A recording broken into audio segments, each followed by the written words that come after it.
அளப்பறை இல்லாத சூப்பரான ஒரு கிரைம் இன்வெஸ்டிகேஷன் படத்தை பற்றி தான் பார்க்க போகிறோம். நம்ம சேட்டன் சாலை மட்டும் எப்படி தான் இப்படியெல்லாம் யோசிக்க முடியுதோ தெரியலப்பா. இன்றைக்கி நம்ம பார்க்க போகிற படம் ஹெவன்.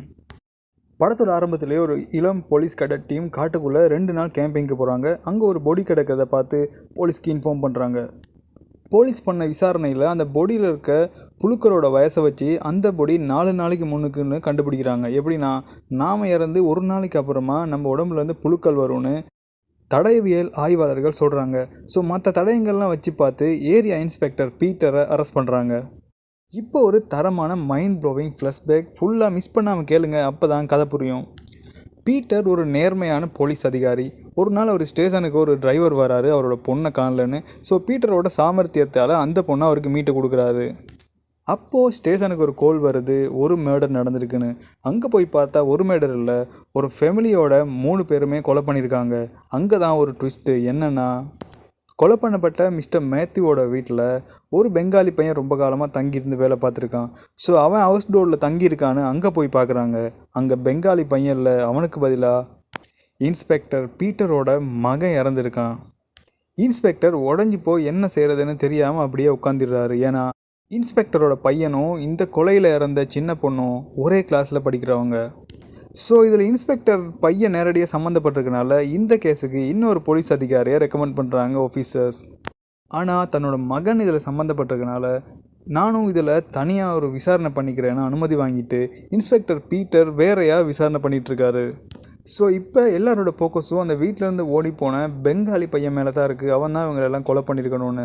இப்போ தடயவியல் நிபுணர்கள் ஒரு ஃபோட்டோவை காட்டுறாங்க. அது என்னென்னா, கிட்டத்தட்ட 1 மீட்டர்லேருந்து ஒழுகுன ரத்தம் வந்து செதறி கிடக்கு. அந்த ரத்தம் அந்த வீட்டில் உள்ள யார்டையுமே இல்லை. இது கொலைக்காரண்ட கையிலேருந்து வடிஞ்சிருக்கணும்னு சொல்கிறாங்க. ஸோ அதை வச்சு எல்லா ஹாஸ்பிட்டல்லையும் தேடி பார்த்ததில்ல. அன்னைக்கு காயம்பட்ட ஒருத்தனை அரெஸ்ட் பண்ணுறாங்க. அந்த வீட்டுக்கு திருடுறதுக்கு நானும் பெங்காலி வந்தோன்னு அவன் சொல்கிறான். அவன் பேர் ஸ்டீஃபன். பட் கொலை அவன் பண்ணலை, அந்த பெங்காலி தான் பண்ணுறான்னு ஸ்டீஃபன் சொல்கிறான். ஸோ பெங்காலியை எல்லா இடமும் தேடுறாங்க. அவன் ஊருக்கும் போகலை.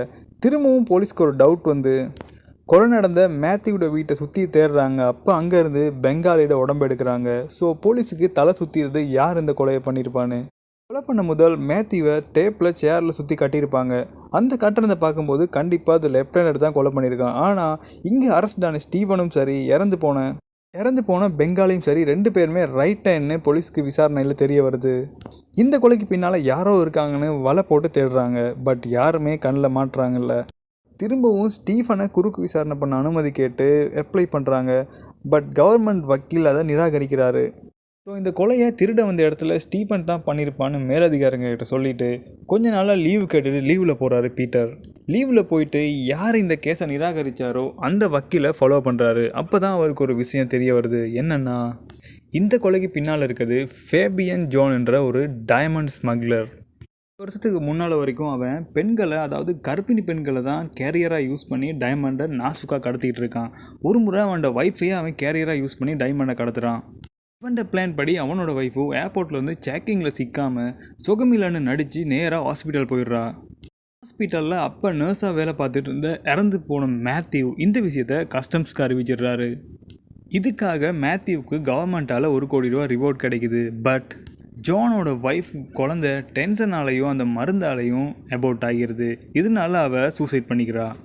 ஸோ இதுக்கு பழிவாங்க தான் 5 வருஷத்துக்கு பின்னாடி ஃபேபியன் ஜோன் மேத்யூவை ஃபேமிலியோட கொலை பண்ணியிருக்கான். ஃப்ரெண்டோட விளையாட போன பீட்டரோட மகனையும் சேர்த்து அவன் கொலை பண்ணிடுறான். ஸோ கடைசியாக பீட்டர் ஃபேபியன் ஜோனை கொலை பண்ணிடுறாரு. படத்தோட ஆரம்பத்தில் இவர் ஒரு டிரைவருக்கு ஹெல்ப் பண்ணியிருப்பார், மகளை கடத்தல்காரன்ட்டு காப்பாற்றி. அந்த டிரைவரோட ஹெல்ப்போட ஃபேபியன் ஜோனோட பாடியை ஃப்ரீசரில் வச்சு ஆம்புலன்ஸில் 2 நாளைக்கு வைக்க சொல்லிட்டு கொலை பண்ண அன்னைக்கு இவரும் இவரோட அம்மாவும் துபாய் கிளம்பிடுறாங்க. 2 நாள் கழித்து ஆம்புலன்ஸ் டிரைவர் இவரோட கார் எடுத்துகிட்டு இவரோட யூனிஃபார்மில் இவரோட ஷூவை போட்டு இவர் போலயே அந்த காட்டுக்குள்ளே போயிட்டு அந்த பாடியை எரிஞ்சிட்டு வந்துடுறாரு. இப்போது தடயவியல் நிபுணர்களோட கூற்றுப்படி இந்த பாடியில் இருக்க புழுக்களோட வயசை வச்சு அது 4 நாளைக்கு முன்னுக்குன்னு சொல்கிறாங்க. ஸோ 4 நாளைக்கு முன்னுக்கு இன்ஸ்பெக்டர் பீட்டர் துபாயில் இந்த கொலையை யார் பண்ணியிருப்பான்ற ஒரு கன்ஃபியூஷனில் போலீஸ் இருக்குது. இதோட இந்த படம் முடியுது.